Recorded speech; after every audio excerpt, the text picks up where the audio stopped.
Monterrey, una tarde de agosto. El mundo habla de un video que nadie logra explicar, una mujer de apariencia anciana, confundida, caminando por la terminal del aeropuerto con un pasaporte de un lugar que ya no existe. La llaman Torenza en las redes, y las imágenes se repiten en bucle en los teléfonos. Javier reproduce el clip una vez más en la mesa del comedor, sin atender la cena. Lucía observa a su hijo Emilio, de 4 años, que deja a un lado el tenedor como si algo en la pantalla le clavara la mirada. La mujer en el video se detiene frente a los agentes, mira alrededor con desesperación y pregunta por lugares que ninguna persona moderna reconocería. No finge, su confusión suena genuina. Javier sonríe nervioso, es montaje, seguro es actuación. Emilio no sonríe. Señala la pantalla con el índice tembloroso y dice, con una calma extraña, ella cree que es el año 1347. Lucía se ríe primero, incrédula, luego deja el cubierto en la mesa. ¿Cómo lo sabes, mi amor? Pregunta Lucía, esperando una respuesta de niño. Emilio baja la mirada. Tiene en la palma de la mano un pequeño objeto envuelto en papel, un anillo de plata ennegrecida con una inscripción casi borrada. Me lo dio ella, dice sin atisbo de broma. La casa se hace pequeña en el silencio que sigue. A la mañana siguiente, Javier lleva el anillo a una tienda de antigüedades en el centro. Don Herrera, un hombre de manos callosas y mirada atenta, lo examina con una lupa hasta que su respiración cambia de ritmo. ¿De dónde lo sacaron?, murmura, más para sí que para Javier. Técnicas catalanas, siglo XIV. Esa inscripción aparece en documentos de mercaderes de Torenza. La palabra resuena. Torenza. En la pantalla del teléfono, el nombre del barrio que las redes romanizaron aparece en titulares. Javier vuelve a la casa con el anillo dentro de una caja forrada. Lucía lo mira como quien mira un relicario. Los días se aceleran. Un segundo video surge, grabado por un pasajero, donde la mujer habla con claridad en un dialecto que los expertos pronto identificarán como catalán medieval. La noticia cruza fronteras. La familia recibe llamadas, mensajes con teorías y amenazas. Lucía protege a Emilio con el cuerpo, Javier decide buscar ayuda más allá de su círculo. La primera voz que responde es la del doctor Alejandro Rivas, un físico teórico de la universidad local que ha dedicado años al estudio de anomalías temporales. Acude con preguntas y una mirada que no busca consuelo, quiere datos. He visto casos raros, dice en la cocina, con 2 tazas de café frías ante él. Si esto es cierto, no estamos ante delirios aislados. El tiempo puede comportarse como capas que se solapan. A veces, por motivos que apenas empezamos a comprender, esas capas rozan y alguien puede quedarse en el medio. Esa noche, cuando colocan micrófonos y sensores en la habitación de Emilio, todo parece normal. Pero a las 3 de la madrugada, un registro rompe la calma. Fluctuaciones en el campo electromagnético y, de fondo, una voz femenina que pregunta por la plaza y por una hija llamada Elena. A las pocas horas el registro sonoro atravesó las fronteras académicas y cayó como un peso en la vida de la familia Hernández. El doctor Marcos Ortega reprodujo la grabación una y otra vez en su portátil, aumentó las frecuencias, limpió el ruido, buscó patrones. La voz que asomaba era joven en el timbre y antigua en el acento, pronunciaba palabras que los programas apenas reconocían. ¿Dónde está la plaza? ¿Dónde está Elena?, preguntaba la mujer, la misma que el video mostraba en el aeropuerto. El silencio que siguió no fue solo ausencia de sonido, fue la sensación de que algo, por un instante, se había descosido entre 2 tiempos. Lucía notó cómo el aire en la sala parecía más presuroso, como si se hubiera abierto una rendija invisible. La historia no tardó en llamar a la puerta de Mariana Vélez, periodista experta en relatos que cruzan ciencia y humanidad. Quiso una exclusiva, imágenes, pruebas. Javier, cansado y enfadado, rechazó las primeras ofertas. Mi hijo no es un experimento ni un espectáculo. Mariana replicó con calma, la gente necesita respuestas. Esa frase, insistente, quedó clavada en la cabeza de Lucía. Esa noche Lucía encontró a Emilio en su cuarto, concentrado en un dibujo. Había retratado a la misma mujer 2 veces, una figura en tonos grises y otra en colores, superpuestas como transparencias. Debajo, con la torpeza de su letra, Emilio había escrito, 2 mundos. Para Lucía aquello fue una explicación y, a la vez, una sentencia. Su hijo parecía sostener simultáneamente 2 realidades sin romperse. El laboratorio municipal confirmó una sospecha que don Herrera, el anticuario, ya había murmurado, el anillo hallado en la mano del niño era auténtico. Aleaciones, pátina y técnicas de fundición catalanas concordaban con piezas del siglo XIV, una inscripción repetía la palabra Torenza que aparecía en documentos medievales. Como el anillo había llegado hasta Emilio siguió siendo un enigma. Paralelamente, lingüistas forenses de la universidad analizaron las grabaciones y concluyeron que el dialecto correspondía a un catalán arcaico, la entonación y los giros eran coherentes con inmersión histórica, no con una imitación improvisada. El doctor Ortega, frente a un pizarrón lleno de diagramas, planteó una hipótesis: el fenómeno no era anecdótico sino físico. Imaginen el tiempo como capas transparentes, dijo. A veces esas capas rozan y en el borde alguien puede verse a ambos lados. Si las frecuencias coinciden, la voz atraviesa. Emilio, por alguna razón, escucha y responde. Afuera, la casa se transformó en un imán de miradas. Curiosos, investigadores, escépticos y profetas se mezclaban en la calle. Mercaderes anónimos llamaban ofreciendo dinero por material exclusivo, foros y redes tejían teorías delirantes. Grupos activistas reclamaban garantías y derechos para las personas afectadas por estas anomalías temporales. Periodistas buscaban declaraciones, en redes, cada gesto del niño se convertía en noticia. Javier apagó el teléfono y apretó la mandíbula, cada llamada era una punzada que le recordaba la fragilidad de su hijo. Javier y Lucía cerraron las cortinas y colgaron un cartel en la puerta: no hay entrevistas. Sabían que era un gesto simbólico, la intromisión ya había comenzado. En la pared del comedor empezaron a aparecer notas, fechas y referencias, archivos en Barcelona, nombres de historiadores medievales, mapas con posibles localizaciones de Torenza. El doctor Ortega organizó la siguiente fase: vigilancia continua, medición del espectro, análisis interdisciplinario y contacto controlado con investigadores europeos que habían reportado incidentes semejantes. Propuso un protocolo: registros de audio de alta fidelidad, sensores de campo magnético y sesiones con psicólogos infantiles para garantizar el bienestar de Emilio. Esa misma noche, antes de dormirse, Emilio dijo en voz baja algo que heló a sus padres: ella dice que hay una plaza. Que ahí hay una piedra que no debía tocarse. Dijo que algo se rompió y por eso nadie puede regresar a casa. La frase flotó en la habitación como una advertencia y una clave. Para Lucía fue la confirmación de que aquello venía de un lugar concreto. Para Javier fue la urgencia de hallar respuestas.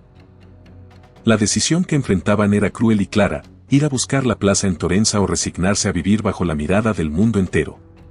La mañana siguiente amaneció con una electricidad contenida, la decisión de no permanecer inmóviles había tomado cuerpo. Javier se levantó antes del alba, su andar tenía la firmeza de quien ha atravesado un umbral y sabe que no hay retorno inmediato. Lucía permanecía despierta, aferrada a dudas que tironeaban entre proteger y averiguar.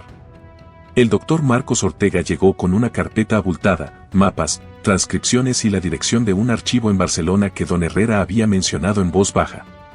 Sobre la mesa dejó una fotografía en sepia, una plaza pequeña, empedrada, con una fuente y, en un costado, una piedra que parecía distinta al resto.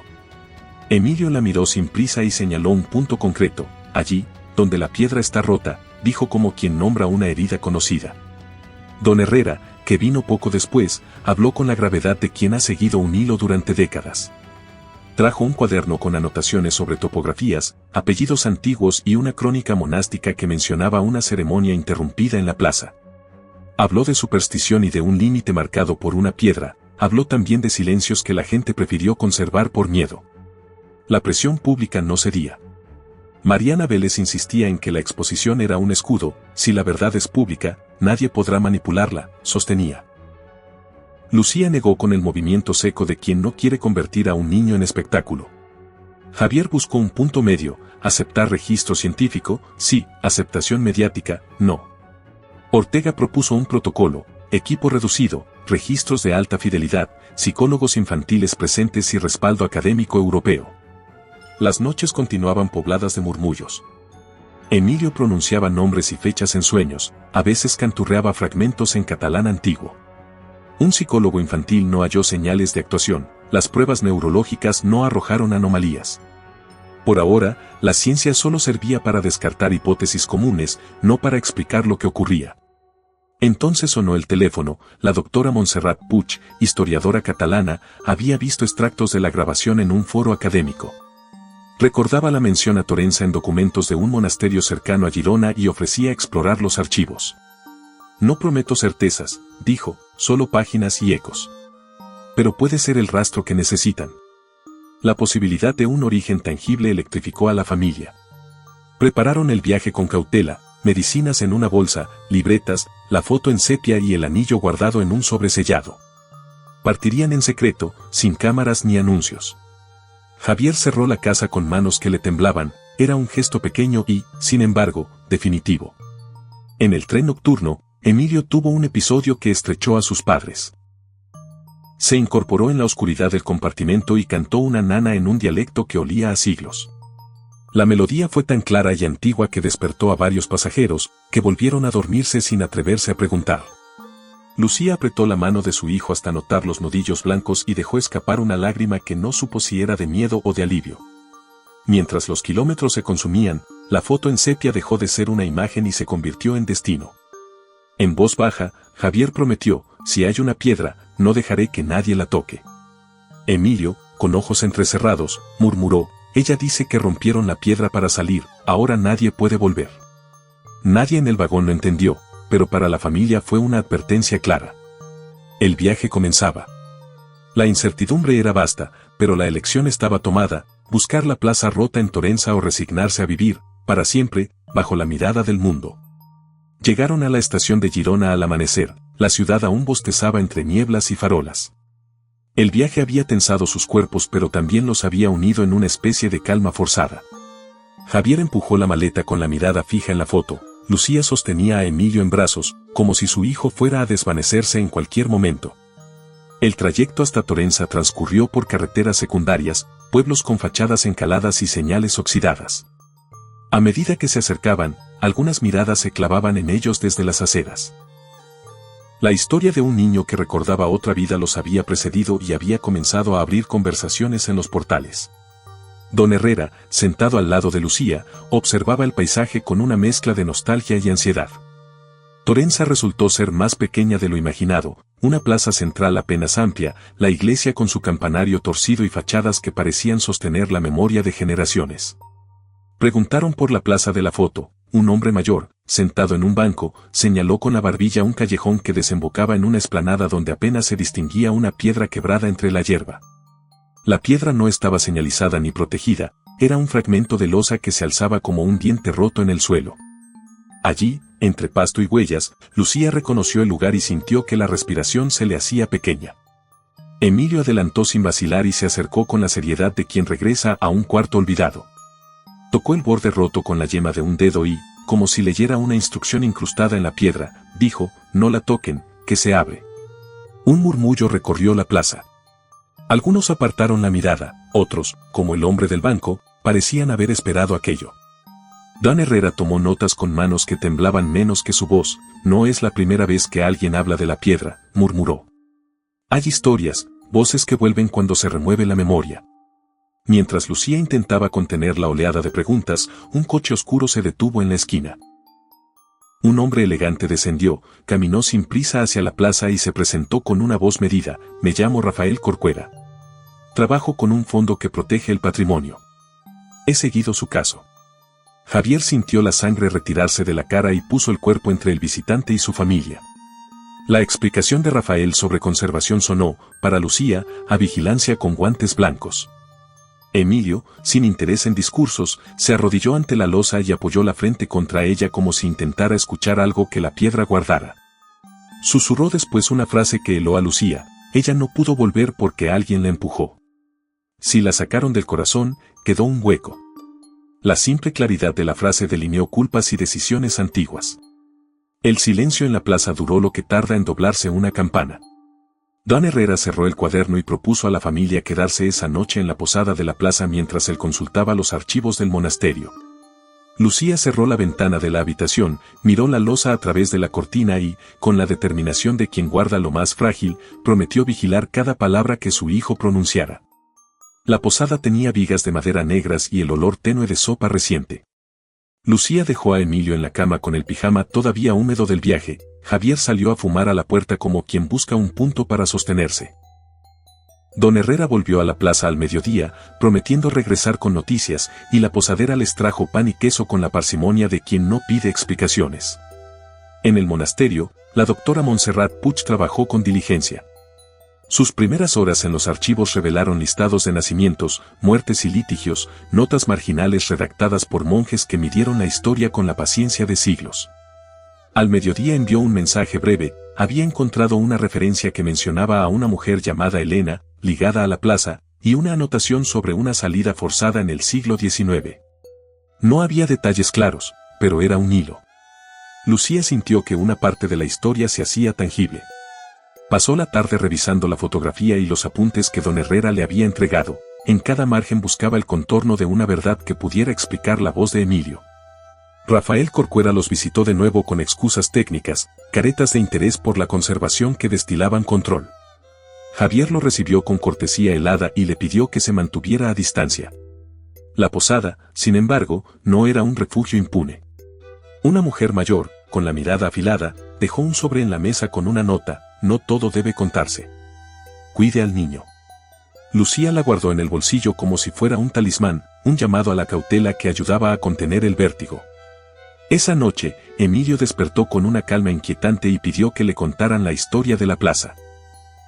Lo hizo en voz baja, con palabras que parecían recordar algo que no era suyo. Habló de una fuente que se vació, de cánticos interrumpidos y de un hombre que llegó con papeles y se llevó a alguien bajo la lluvia. Lucía tomó notas con manos que no le temblaban tanto como por la mañana, cada detalle encajaba con el eco encontrado por Montserrat. Mientras tanto, la doctora Puig consultó un registro más profundo y encontró una queja judicial, incompleta, sobre la salida forzada de una mujer llamada Elena hacia un convento lejos del pueblo. La fecha aproximada coincidía con las fechas que Emilio había murmurado. No era prueba del recuerdo de una vida, pero ofrecía una geografía donde buscar. Habló con don Herrera y con Montserrat por videollamada y acordaron un plan: buscar en registros eclesiásticos y en archivos civiles para reconstruir el hilo. La mañana siguiente llegó con la promesa de papeles y respuestas. Javier dormía mal, en su rostro se dibujaba la fatiga de quien carga con miedo ajeno. Lucía, por su parte, vivía una mezcla de alivio y aprensión. Tener un nombre, aunque tal vez incompleto, la hacía sentir más cerca de proteger a Emilio. En la plaza, Rafael observaba desde la sombra de un portal. Lucía apretó el sobre contra el pecho y juró que solo ella y Javier decidirían cuándo y cómo contar lo que sabían. La mañana en Torenza abrió con un frío que parecía barrer el pueblo. Lucía despertó antes del alba, observó a Emilio dormir y sintió una mezcla de ternura y un temor que vibraba en las costillas. Javier regresó de caminar sin decir palabra, su silencio ya no tenía la desesperación del principio, sino la concentración de quien piensa pasos por delante. Montse, así la llamaban en el monasterio, enviaba actualizaciones a cada hora.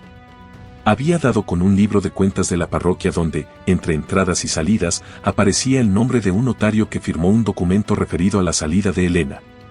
Los trazos de la letra eran toscos, pero la fecha coincidía con lo que Emilio había dicho. Era un hilo que debía seguirse con cuidado. No todo lo que aparece en tinta es literal, pero la tinta hablaba. Lucía pasó la mañana entrevistando a ancianos en la plaza. Las voces eran recelosas, algunos recordaban una lluvia intensa, otros una discusión en la puerta de la iglesia. Una mujer, con las manos surcadas por el trabajo, se detuvo y dijo en voz baja: los del pueblo no siempre contaron todo. Había pactos que se guardaban para que la paz no se rompiera. Esa frase quedó suspendida en el aire como una advertencia. Rafael continuó merodeando en los bordes, aparecía en la posada con excusas formales, ofrecía expertos, sonreía sin llegar a ojos. Su presencia ya no era neutral, era un factor de presión. Lucía lo evitaba, pero sabía que detrás de cualquier ofertación podía haber un interés que no deseaban. Esa tarde, Emilio tuvo un episodio que aceleró los corazones. Trazó en un cuaderno con una claridad que sorprendió a Montse cuando ésta lo vio por video. Dibujó una casa con una ventana rota, una cruz en la esquina y una letra, una inicial que Lucía reconoció porque su abuela la tenía en un viejo sello familiar, una E con un pequeño remate que la hacía distinta. No era una casualidad, era una marca. Montse remitió entonces un encargo: revisar el registro del notario y buscar coincidencias de apellidos y sellos. También pidió discreción, La verdad que hallaran debía proteger a Emilio antes que transformarse en espectáculo. Lucía recibió la orden como un mandato silencioso, avanzar sin prisa pero sin pausa. Por la noche, la calma del pueblo se quebró con un rumor: alguien había visto a un camión militar pasar por la carretera hacia la sierra. No era más que un rumor, pero encendió la inquietud. Javier y Lucía se miraron y, sin necesidad de palabras, comprendieron que la protección debía elevar su grado de urgencia. No era solo la curiosidad de forasteros, había intereses con recursos. Antes de dormir, Lucía repasó las notas del día. Había nombres, fechas y una sensación creciente de que la historia de Elena no era un hecho aislado sino parte de una red de decisiones que protegían privilegios. Cerró la libreta y miró a Emilio dormir, su respiración era tranquila, ajena a las honduras que removían a los adultos. Lucía se quedó despierta un rato más, escuchando el viento que barría Torenza y puliendo en su mente un plan para mantener a su hijo a salvo. La mañana del encuentro llegó con un cielo limpio, como si el pueblo ofreciera su mejor cara para una audiencia mínima. Montse había logrado reservar una sala pequeña en el ayuntamiento, apenas unas sillas, una mesa con agua y una cámara del equipo de Ortega. La intención era documentar testimonios, reacciones, preguntas acotadas y, sobre todo, un registro que sirviera como respaldo serio. Lucía aceptó con reservas. Javier, con el ceño fruncido, vigilaba cada detalle. Pocas personas asistieron: don Herrera, dos vecinos ancianos que conocían nombres y costumbres, Montse y su asistente, Ortega con un grabador y Rafael con una libreta impecable. Habían acordado pedir a la prensa que se mantuviera alejada, pero un joven que decía ser estudiante se sentó en la última fila y, al final, resultó ser un reportero local. Lucía sintió un pinchazo de ira, recordó la promesa de discreción y respiró hondo antes de dar la palabra a Emilio.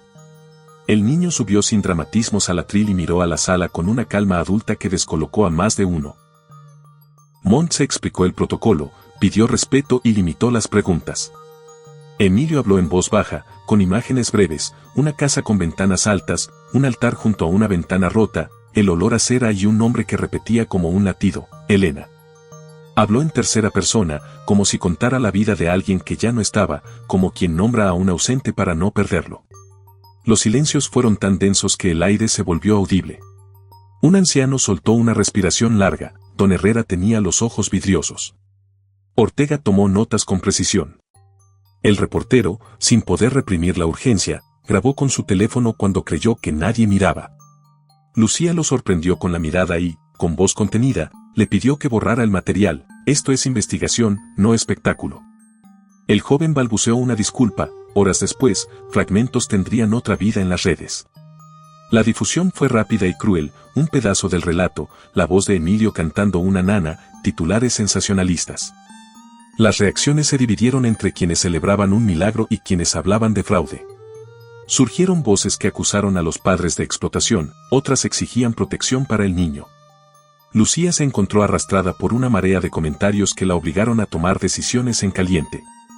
Rafael volvió a presentarse con una oferta medida: su fundación podría gestionar la historia, preservar el patrimonio y organizar exhibiciones, a cambio pedía colaboración y cierto control sobre la narrativa. Su tono era paternalista: protección con condiciones. Lucía rechazó la ambivalencia en su mirada. Javier observó en silencio, notando que detrás de la cortesía había intereses claros. Esa noche, el pueblo no fue el mismo. Un sobrehumilló la línea entre curiosidad y amenaza: alguien lo dejó bajo la puerta de la posada. Dentro, una nota breve y seca decía: cuida a tu niño o la verdad será nuestra para siempre. La letra era precisa, la advertencia, incontestable. Javier sintió la rabia subir como un animal. Lucía contuvo el temblor para no despertar a Emilio. Montse, al recibir la noticia, dejó a un lado formalidades y ofreció recursos prácticos: contactos, un lugar seguro y un protocolo de silencio que les permitiera respirar y reorganizarse. Lucía miró la nota una y otra vez, como si la tinta pudiera ampliarse y revelar un autor. Comprendió que ya no bastaba la discreción, había intereses con poder y manos dispuestas a convertir la historia en mercancía. La posibilidad de que alguien intentara arrebatarles la verdad, o peor, a Emilio mismo, se volvió concreta. Con voz firme anunció que se marcharían temporalmente de Torenza. Javier asintió y empezó a preparar una salida discreta. Antes de irse, Ortega propuso custodiar el registro íntegro y entregarlo a una institución académica bajo cláusulas de protección. Montse insistió en identificar las presiones externas y en preparar acciones legales contra filtraciones. Rafael, observando el nuevo microclima, dejó escapar una sonrisa menos cómoda, la oferta ya no sonaba igual que antes. Lucía, con la nota apretada contra el pecho, supo que debía convertirse en algo más que madre, en guardiana activa de la vida y de la infancia de su hijo. Al cerrar la puerta de la posada, con Emilio dormido por un rato en brazos de Montse, Lucía sintió que la determinación la dibujaba como un mapa de decisiones, dejar atrás la falsa seguridad de Torenza, aceptar aliados incómodos si hacía falta y preparar una estrategia que blindara a Emilio contra la curiosidad y la codicia.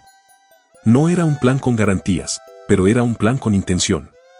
Y, en el fondo, esa intención bastaba para seguir. Salieron de Torenza antes del amanecer, la niebla todavía desdibujaba los contornos y la carretera parecía tragarse cualquier ruido. Montse había organizado un coche discreto y una casa prestada en una ciudad próxima, ventanas con persianas gruesas, cortinas que amortiguaban el mundo. Lucía viajó con Emilio en el regazo. El niño, sin comprender la prisa que marcaban los adultos, tarareó una nana que parecía venir de otra geografía del tiempo. Las primeras horas en el refugio fueron un alivio vigilado. La casa era sobria, un sofá, una mesa con libros, una habitación pequeña donde Montse colocó la cuna portátil. Ortega dejó una copia cifrada del registro en su disco y confió otra a una institución dispuesta a custodiarla bajo cláusulas estrictas. Un abogado redactó medidas preventivas para frenar filtraciones, Montse coordinó contactos, vacunas administrativas y un teléfono seguro. Todo en silencio, todo con la sensación de que la tregua podía romperse en cualquier momento. La rutina se convirtió en un acto de defensa. Lucía estableció horarios, desayunos con canciones, paseos cortos por un parque cercano, sesiones de juegos que procuraban la normalidad. Pero la sombra de la vigilancia llegaba en forma de llamadas inesperadas, menciones en redes y la sensación, cada vez más concreta, de que alguien observaba desde lejos. Javier pasó noches en vela. A ratos la rabia le venía como un animal sin nombre, a ratos se cerraba en una calma helada que inquietaba más a Lucía que cualquier gesto enfurecido. Emilio siguió mostrando destellos que no encajaban con su edad, una melodía que tarareaba con una precisión casi obsesiva, gestos con la mano que alguien podría reconocer en una fotografía antigua, el modo en que pedía objetos por su función y no por su nombre. Montse tomaba notas con disciplina científica, Ortega registraba imágenes y sonidos con la discreción de quien sabe que cada dato puede ser atacado o malinterpretado. La atención profesional llegó con límites claros, un especialista en memoria propuso pruebas no invasivas, un terapeuta infantil trabajó para sostener la psique del niño sin hurgar en heridas que no le pertenecían. Lucía aceptó con una condición. Todo debía hacerse para proteger la infancia, nunca para alimentar curiosidades. Esa línea la defendió con la misma ferocidad con la que se defiende la intimidad de un hogar. Fuera del refugio, la historia continuaba en ebullición. Periodistas ofrecían exclusividades, influencers reclamaban el acceso emocional y figuras que se movían en el mundo del patrimonio cultural sondeaban maneras de aparecer como salvadores. Rafael no desapareció, habló en foros, propuso proyectos, sonrió en fotografías que luego circulaban como prueba de buena voluntad. Lucía lo miraba con desconfianza, en su voz encontraba la promesa ya conocida, protección a cambio de control. Una tarde, Montse trajo un gramófono antiguo que había conseguido de un coleccionista. Pusieron un disco viejo y la sala se llenó de un sonido rasposo que parecía venir de una casa distinta. Emilio se quedó quieto, los ojos blancos de atenta memoria, dijo una frase en inglés que nadie en la casa dominaba y, por un instante, el aire se cargó de preguntas que no tenían respuesta fácil. El momento obligó a todos a recordar que, más allá de las pruebas, había un niño que merecía crecer sin ser objeto de disputa. La fragilidad de esa decisión se mostró una noche en que alguien intentó forzar una puerta en la casa de enfrente. No pudieron entrar, pero el ruido despertó a Emilio, que lloró con una angustia que no supieron nombrar. Javier salió al patio y encontró huellas en la tierra. Pequeños recordatorios de que estaban siendo observados. A partir de entonces reforzaron la seguridad, cámaras discretas, rotación de horarios, una persona de confianza para las vigilias nocturnas. En esa geografía de cautela, la pregunta persistente era elemental y dolorosa, ¿qué buscaban quienes lo seguían? ¿La memoria, el dinero, la gloria? Las respuestas divergen según el ángulo desde donde se miren. Para Lucía, la única cuestión sin discusión era que Emilio debía tener la posibilidad de jugar, equivocarse, aburrirse y decidir, algún día, sobre su propia vida. Defender esa posibilidad se convirtió en su norte. Cada llamada, cada oferta, cada amenaza comprobada la impulsó a cerrar filas, a aceptar aliados incómodos y a negarse, con precisión, a cualquier trato que pusiera la infancia en mercado. La invitación a la sala del museo llegó envuelta en cautela, solo invitados, garantías de confidencialidad, una sala pequeña con filas dispuestas como un anfiteatro y un equipo de seguridad que no dejaba lugar a sorpresas. Ortega había negociado las condiciones, nada de cámaras sin permiso, acreditación previa y la posibilidad de retirar a quien rompiera el acuerdo.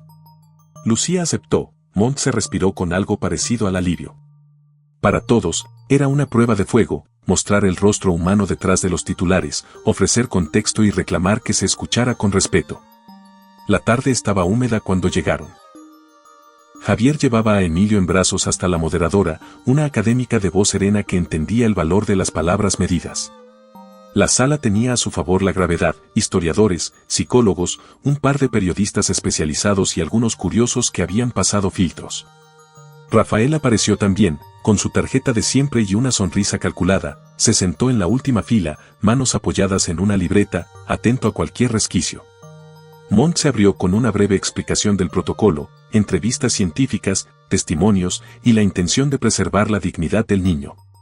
Ortega mostró en la pantalla un mapa documental, fechas, sellos, coincidencias, sin sensacionalismos. Cuando llegó el turno de Emilio, Lucía sintió, por un instante, que el cuerpo entero le pedía protegerlo de aquel escenario. Sin embargo, el niño subió, miró al público y comenzó a hablar con una naturalidad que tensó a los presentes. Contó, con sus propias palabras, imágenes que parecían no pertenecer a su edad, una calle empedrada, el olor de la cera, una ventana a través de la cual un domingo de lluvia parecía tocar la memoria. No hizo dramatismos, nombró hechos como quien recita un dibujo ya memorizado. Luego, con una voz pequeña, tarareó una canción que nadie esperaba.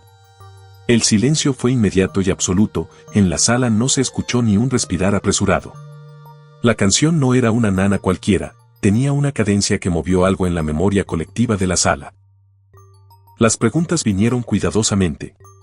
Un historiador preguntó por detalles de la casa, colores, objetos, nombres.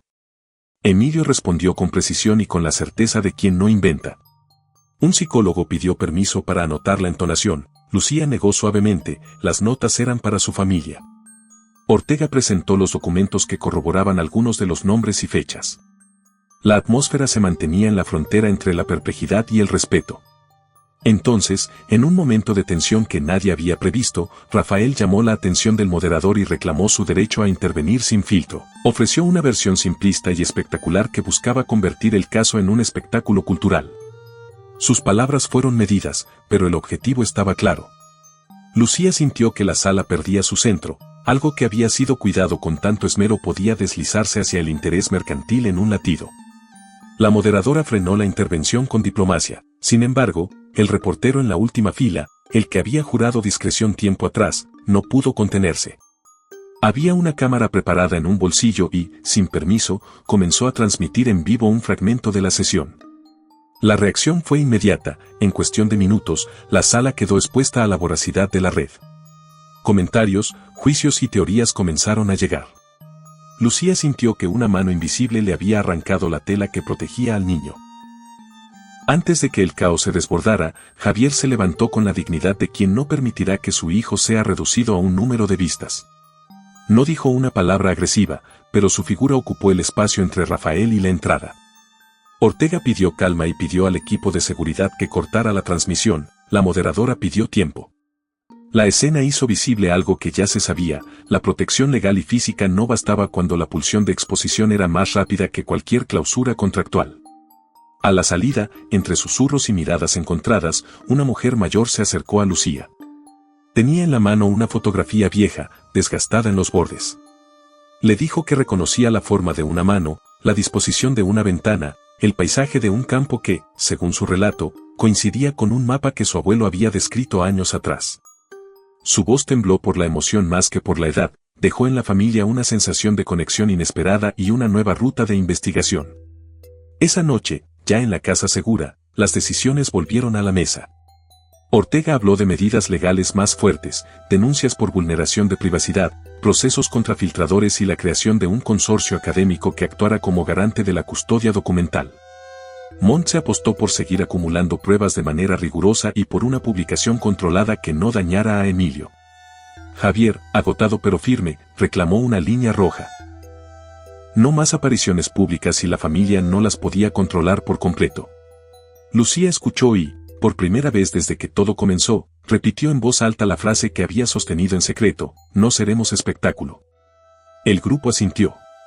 Había acuerdos prácticos: contratar a un equipo de seguridad legal, preparar comunicados claros, consultar a especialistas en ética infantil, pero, sobre todo, había una decisión que pesaba más, la de no usar la historia como moneda de cambio.